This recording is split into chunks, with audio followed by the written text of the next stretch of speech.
Anytime there's a new technology introduced, companies are trying to seize this technology to see what they can do with it. As that plays out, the challenge that we have with AI is the threat actors, as soon as it comes out, they adopt it.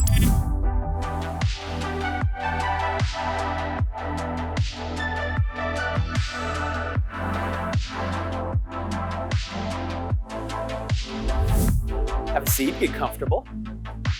Welcome to the AI ChatRoom. Let's go to our coffee shop home base. Pretty cool. So Ron, Lael, welcome. Hey, thanks, Danny. Pleasure to have you guys. This is our chance to talk a little bit about what we're seeing with our clients with AI. Lael, one of the things I love about working with you when we help clients with AI adoption is you're not just a privacy lawyer, but you're a former chief privacy officer for a number of companies. You bring that real world experience. Tell us a little bit about your background. So I've spent most of my career in-house working for both large and small companies. So I was the chief privacy officer at ING, the Weather Channel. I've worked at IBM, Home Depot, a number of different industries. So I've been doing privacy before it was called privacy, and really try to work with my colleagues to operationalize privacy to let our clients know how they can really do it, put it into practice. So Ron, you're a huge part of our cybersecurity team. You have an amazing background. Tell us all about it. I found myself working in politics for Governor Ridge in Pennsylvania, public safety policy director. And the governor let me pull together with the FBI and Carnegie Mellon, a nonprofit that shares cyber threat intelligence to assist in identification of money movement by terrorist groups. So with that, pivoted towards the formation of the National Cybersecurity Division, United States CERT. That became CISA as we know it today. Just figuring out how the United States government will get out in front of cyber threat and share intelligence across agencies to prevent cyber badness from happening. So Ron, I want to start with you. You've been on the cutting edge of cybersecurity for the better part of 2 decades. What's changed now with AI? Anytime there's a new technology introduced, companies are trying to seize this technology to see what they can do with it. As that plays out, the challenge that we have with AI is the threat actors, as soon as it comes out, they adopt it. We've got the great white hat, black hat logo. Let's go on optimist, pessimist side. What is encouraging about AI for better security, and what keeps you up at night? If we look at the utilization of language models, machines think quicker. If we can program the right way to do things, we can assist our efforts in every area of life. So just as we're trying to get the human out of decisioning, that's base level decisioning, but still have them involved in the programming of it or risk calls at the end, they're doing the exact same thing. And they're doing it for monetization to make a lot of money very quickly in targeting. So good versus evil, opposite side, that's the challenge. And how do you manage that risk going forward? And how do you begin to even think at the board level and at the C-level, let alone the general counsel's office? How do I get involved in that discussion to govern that risk? Because really it is a risk problem. It's an information-based problem, a data problem, but at the end of the day, it's a risk problem for companies. So Lael, I want to pull you into this because you and I talk a lot on the AI and privacy side about keeping the human in the loop. And I hear Ron on the security side saying, this is great, we're gonna react faster by getting the human out. How do we balance those things? It's a really interesting question, and it's the issue of human in the loop is sort of embedded in privacy. And it's because, at least in the United States, early 70s, people weren't getting jobs, weren't getting apartments, weren't getting all of these things. And it's because there were big, stupid databases. And if there was some issue, then you didn't have the ability to say, that's not me. And now it's ingrained in our society that before, you're used to signing a consent that says yes, do a background check, do a credit check, and then if it comes back and there's an adverse action, you're at the point where you can say, yeah, no, that's not me. And so even in the GDPR, it's in the law, and it says if you're going to do automated decision making, that you need to have a human in the loop if it produces an adverse effect.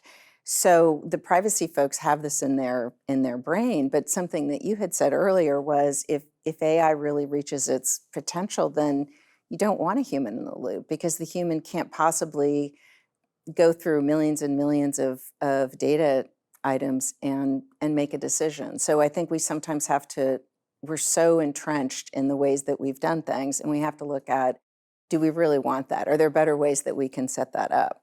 really some of these things like explainability, the right to opt out, the right to explanation, those sound good, but is the technology really going to allow them when this becomes the DNA of our whole Right. system? Well, and I know people hold that as something that's really important, but do you really want the threat actor opting out of a particular bad database? Yeah, so if I can jump in, I mean, the threat actors don't have to care about laws, rules, and regulations, right? For them, it's the speed to defraud, it's the speed to target, it's the speed to exploit. All these rules and regulations that we're adopting in a reactive way that unfortunately might be outdated by the time they take effect because they can never unfortunately keep up with the technology.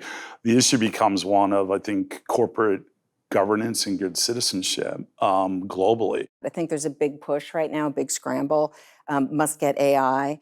And I think it's important to get the right AI tool. I think there are some products out there that aren't meant to be search engines. The other one that I sort of secretly delight in is it learns, the AI learns. So if you're a terrible coder, it learns that you're a terrible coder. And so it on purpose will like put bugs in and malware and write terrible code.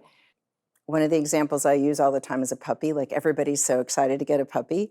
And in corporate world, there might be money for 1 year. There isn't an ongoing budget. So there's this huge push, get it in, get it in. And then the next year, there's no money. So there's no additional people. There's no additional sort of cadence of, hey, we're going to meet quarterly or monthly. And then when a tweak to a use case comes up, there isn't an easy way for the business to elevate that. And so you can imagine what happens to a puppy if you like don't feed it, don't take it to the vet, don't take care of it. I love the puppy analogy because one of the things I hear over and over from clients is the company's willing to give us money to buy the puppy, but then they say, well, why do you need all this money to feed it, to care for it? Exactly. The way I look at this is how do corporations operationalize what they're trying to do? But really, if it's done effectively, what happens is you're sitting at the table when they're discussing the adoption of a technology or the purchasing a technology. They deal with those risk trade-offs early on instead of when the technology gets deployed or it's about to be deployed and they just invested a lot of money in it and legal saying no. And to me, fundamentally, what it comes down to is just a governance or risk governance model, information-based, that realizing that information is inextricably intertwined with everything we do as a corporation, as our clients do, and understanding how that information is being utilized differently for different services, goods, or whatever that they're doing, and governing that effectively. So Ron, you've talked about a new frontier of threat actors using AI. What are your techniques and tools that you're helping clients put in place to fight back? We call it playing whack-a-mole, to be honest with you. Hey, threat actors are going to do this. We got to whack it down and then try to predict what are they going to do next to prevent that. But we cannot be that good. We can not be that on top of it. So you have AI-enabled technologies to detect and respond to incidents. So for instance, as a network sees traffic, if there's an anomaly in the traffic, flag that traffic, stop it. What is that traffic that's anomalous? Well, let's respond to that and figure it out. But what's happened is we literally have been at war for about the last 5 years against threat actors. Every corporation is, and this year is the worst year I've ever seen. So with that, we're really in this area where we're fighting fire with fire, meaning they use AI to help code malicious software, malware that will stay one step ahead of detection, or those endpoint solutions, the controls that Lael talks about that will prevent them from executing on a network or platform. So as the example we use is as firefighters are dealing with forest fires, they tend to draw fire lines where they'll light that to stop the fire from coming. We're doing the exact same thing. Let's use AI ourselves. Let's tell these endpoint solutions, these detection solutions, to learn in nanoseconds from what they're seeing worldwide. So somewhere in the world, they're just preventing a threat from happening. They see that threat, goes back to their cloud, they see it in real time, it goes out to all their devices, and they can prevent it on those endpoints. So that's where we're fighting fire with fire. Lael, on the privacy side, what are you seeing? Has AI increased the threat space for privacy violations? I definitely think it has, and I think it's a terrific technology, and we should embrace it. And I've been doing this for a long time, so I remember being in house when the marketing team came up and they said, "Hey, there's this thing called the internet. Should we have a web page?" And I was like, "Yeah, I think we should have a web page. Let's figure it out." And then we worked together on it. A little bit later, it was like, "There's this thing called social media. Should we have a social media page?" And I feel the same way about AI. Like, should we embrace this AI technology? And I think it's really important to be thoughtful about it, to pick the right tool, because there are certain tools that are not search engines, that are not going to pull back the right information. I think it's really important to make sure that your vendors, I mean, vendor risk management is huge, both for security and privacy. You might put in controls at your shop to say, hey, we're not going to write code with AI, or if we are, we're going to do it within these parameters. I feel like people really do have one bite at the apple, and if you rush to market with something that doesn't really add value or doesn't work the way that you think it should, I worry about those concerns. The other day, an executive asked me, do you think we're going to see a comprehensive AI legislation in the US? And I said, we don't even have a comprehensive privacy legislation in the US. See, I disagree with that. I think we've had privacy for a really long time because we talked about the FCRA. There have been laws about hiring people, and the omnibus one really is unfair and deceptive practices. And there are federal versions of unfair and deceptive practices. There are state versions of that. And it really goes back to what you tell people. So you don't have to have the most secure, bulletproof website in the world, but if you put on your website or on your privacy policy, this is the most secure thing ever, it's unhackable, then you'll be held to that standard. And so the same is true with AI. So there's some recent enforcement actions where in the privacy policy, the company said, if you unsubscribe from this service, we'll delete your information. And that's not what happened. They took the information, they took pictures of people, and they used it to train their internal AI, which most people would think of, who cares? It's just not getting out. Third parties aren't seeing it, so it doesn't matter. And it's more of sort of a European concept of you can't do things with data unless you have a reason to do things with data. So people were told, yeah, we're not going to do this with your data, but then they used it to teach the internal AI. The FTC came back and said, not only can you not do that, but you have to disgorge both the AI, all of your models, all your algorithms. You can debate what's machine learning and what's AI. It's another issue. And you have to get rid of all your data.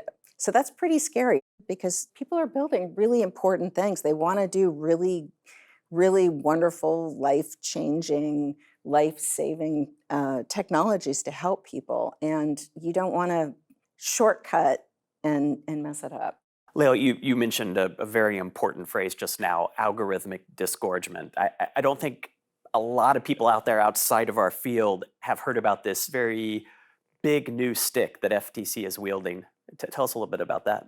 So if you misrepresent what you're doing, people don't expect that you're going to do a particular thing with their data. One of the penalties is that you have to disgorge or throw away what you've created. So whether it's machine learning or model building or AI, having to get rid of everything that you've created, including your data, what you've just built, what you hope to sell, what you hope to save the world with. So it's really important that you are honest in your transactions and work to make sure that that's appropriately documented, that you're thoughtful about your creation. So this isn't just a monetary fine anymore. They're going to pull your algorithm out by the roots. Yeah, they're going to take it away from you. And it's really tough for people to understand that. They think the privacy policy is just this annoying piece of paper that you're going to put on your website, or that it's a sort of cookie cutter.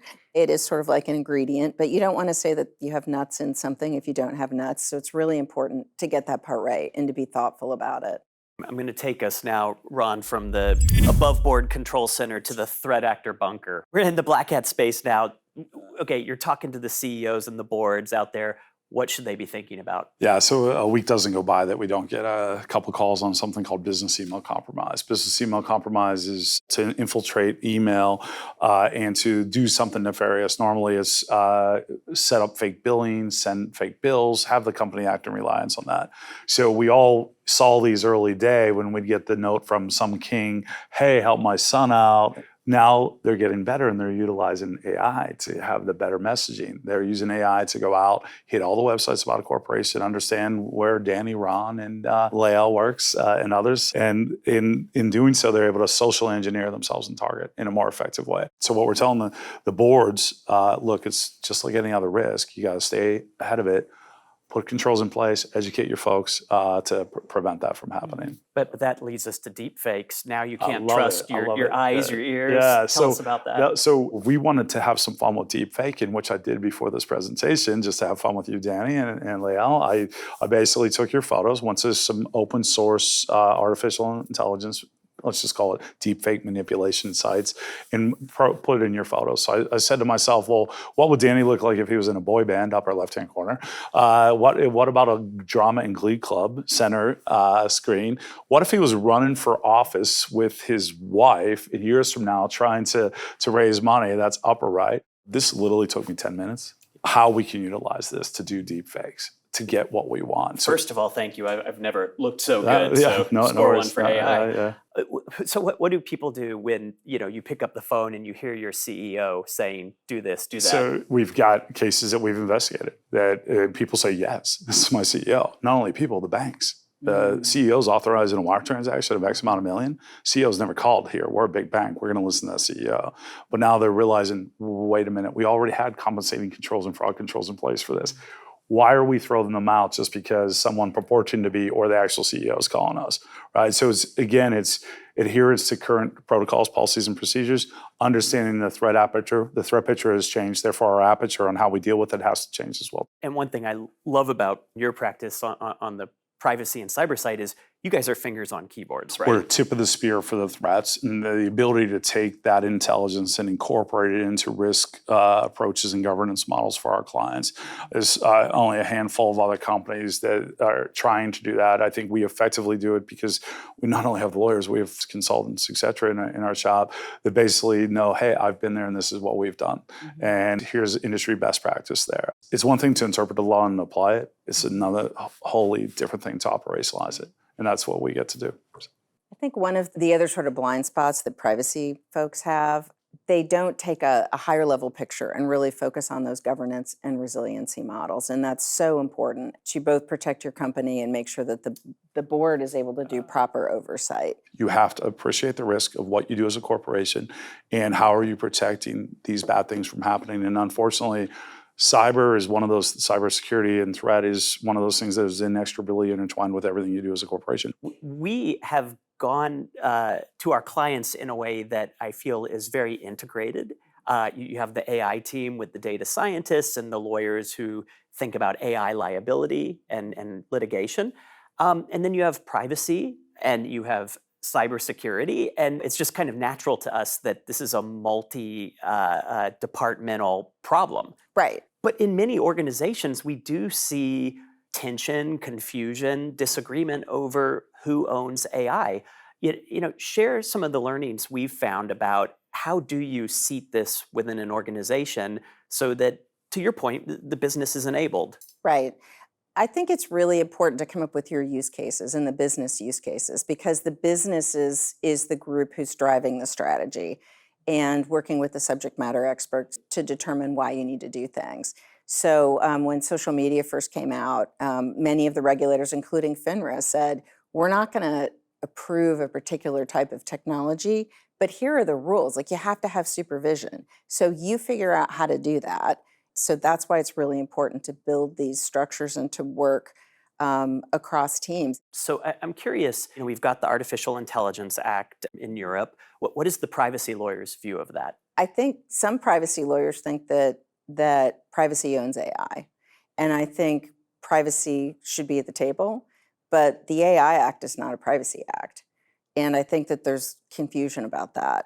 I think fundamentally and culturally, in the United States, you could pretty much use data unless you can't, unless there's a reason. Either you limited yourself in some way through your privacy policy or your particular industry is regulated in some way. In Europe, it's the opposite. Even what Americans would think is just sort of public data that you can just scrape off and use to train the model. Europeans would say no. You needed to tell that person, either you needed to notify them that you were using that to train your model, and then you need to give them the same sort of rights that you would to opt out or to change their minds. I think that's a big one, is sort of following the data through and understanding how that's going to happen. That foundational data I think is going to trip a lot of people up. And they don't think about it. They're like, oh yeah, we can go check with privacy like it's a one-off, but understanding how that data is being used, I think is really important. So Lael, what do you wish chief privacy officers knew about AI? I wish chief privacy officers knew that they do not have to carry this burden alone, that they are at the table with a number of other groups, that it's really a company level and a board level decision. They should be thinking about governance, about how to mature their privacy programs. There have been some really interesting recent enforcement actions, the GoodRx enforcement actions. There's actually a list of what the FTC thinks are the minimum requirements for privacy programs. And I was at a IAPP conference recently, and I heard somebody say, man, I wish that people would just come out with a requirement for privacy programs so we could actually get funded, because the security folks, it's pretty easy to describe that, and it's pretty easy to get funding. It's more difficult for the privacy folks, especially year over year, because there's shadow IT that sort of helps with the corporate silos, and they don't have the setup for, okay, it's time to refresh this server, it's time to get an upgrade on this particular thing. And more privacy is not just a privacy policy that you slap on a website. It's global privacy controls. It's being able to change your mind. I think people think, oh, okay, I'm just going to opt in this one time and then I can do whatever I want with that data. And people can change their mind. People, believe it or not, opt in and opt out of, even something silly that's been around forever is canned spam compliance with emails. You can opt in, sure, but then you can opt out, and you can opt back in and opt back out. And you have a more complex relationship with the companies who you work with. Lael, Ron, I'm going to take us back to our coffee shop to wrap up. We really enjoy working with you guys and learning from you guys. And it was a pleasure to have you both here today. Thank you for having us, and likewise. Thanks.